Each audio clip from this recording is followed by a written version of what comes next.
क्या खूब इबादत बख्शी है रोज़े में या रब। सब्र भी, शुक्र भी, रहमत भी, नेमत भी, फ़िक्र भी, ज़िक्र भी। अस्सलाम वालेकुम, वेलकम टू शज़ील मिनी व्लॉग। कैसे हैं आप लोग? I hope doing well. तो सहरी हमने कर ली थी। आप तमाम को सेकंड सहरी बहुत बहुत मुबारक हो। बाद सो गए थे, सोकर उठे तो कमरे की हालत बहुत ज़्यादा ख़राब थी। पहले तो सबसे पहले बेड साफ़ किया, उसके बाद छोटे बेटे ने बहुत ज़्यादा अपने टॉयज़ फैलाए हुए थे। आज मेरा गला बहुत ज़्यादा ख़राब है तो आवाज़ नहीं निकल पा रही है, खांसी बहुत ज़्यादा है। माँ साहब पेपर दे के स्कूल से आ गए थे, इनको भी हल्का हल्का सा फ़ीवर हो रहा था, एक उल्टी भी हो चुकी थी स्कूल में। बस ये यहाँ आए थे तो मैं पूछ रही थी कि आपको नाश्ते में क्या दूँ, क्योंकि सुबह ये फ्रूट चाट खा के चले गए थे। तो अब मैं इनसे पूछ रही थी कि भाई कुछ खा लो ताकि फिर मैं इनको सिरप दे दूँ। तो जैसे तैसे करके इनको नाश्ता करवाया और दवाई दी, और दवाई देकर मैंने सुला दिया था क्योंकि फिर नेक्स्ट डे इनका ऑफ था और पेपर की तैयारी करवानी थी। तो माँ को दवाई देकर मैंने सुला दिया था और दोनों बच्चे खाना वाना खाकर अपना खेलने लग गए थे। और मेरे पास आया था ये एक सूट सिलने के लिए, तो इसकी कटिंग करके मैं आज रख रही थी। इंशाल्लाह नेक्स्ट डे इसको सिएंगे और फिर इसके लिए पूरा एक ब्लॉग बना के डालेंगे।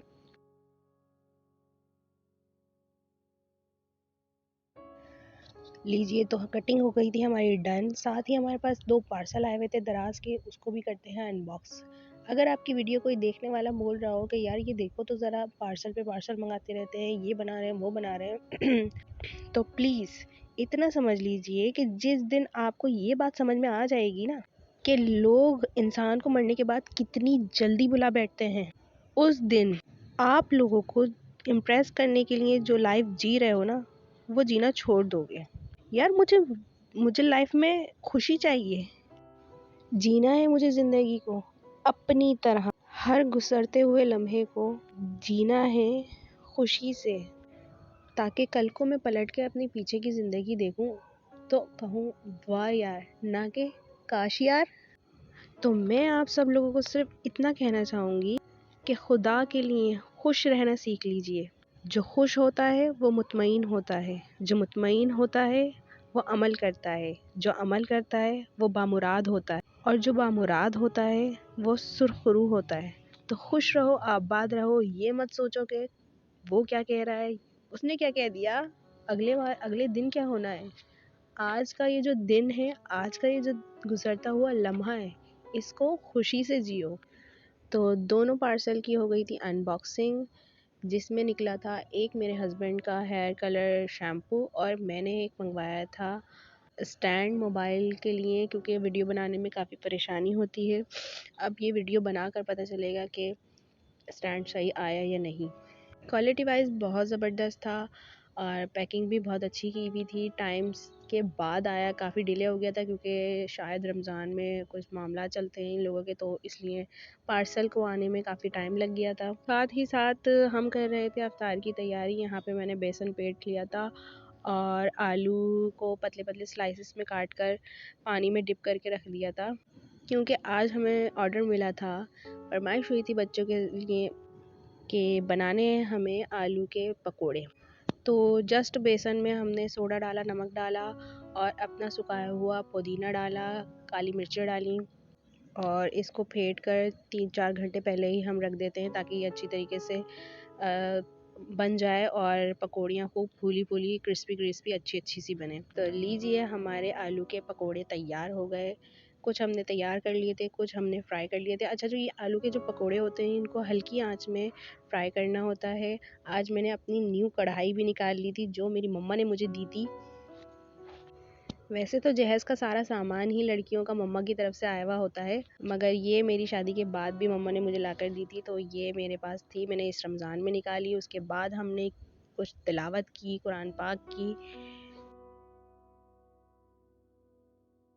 कुरान पढ़ने के बाद मैंने जो है दस्तरख़्वान सजा दिया था, कि मैंने इससे पिछले व्लॉग में भी बताया था कि दही बड़े हमारे जो है दस्तरख़्वान पे रोज़ नज़र आएंगे, क्योंकि उसके बगैर मेरी अफ्तारी कंप्लीट नहीं होती। और पापड़ मेरे बच्चे बहुत शौक़ से खाते हैं, और फ्रूट लाजमी हमें खाना चाहिए, सेहत के लिए अच्छा होता है। यहाँ पर मुअव्विज़ दिखा रहे थे ये खजूरें जो कि उनकी अफ्तार थी। चलें करते हैं अफ्तारी और अफ्तारी के बाद मिलते हैं। तो अफ्तार हमारी हो चुकी थी डन, नमाज अदा हो गई थी, बर्तन सारे धो के वॉश करके रख दिए थे। तो उसके बाद हमें करनी थी तरावी की तैयारी। तो आज मैंने लगाई झाड़ू।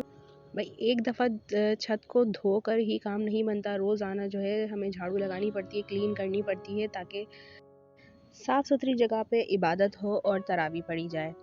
तो आज जो है तरावी की जितनी तैयारी है वो रैयान साहब ने की, क्योंकि मेरे बेटे को बुखार था तो वो ज़्यादा काम नहीं कर रहे थे, बड़े भैया ये काम कर रहे थे, सारे काम उन्होंने सर अंजाम दिए और उसके बाद हुई तरावी।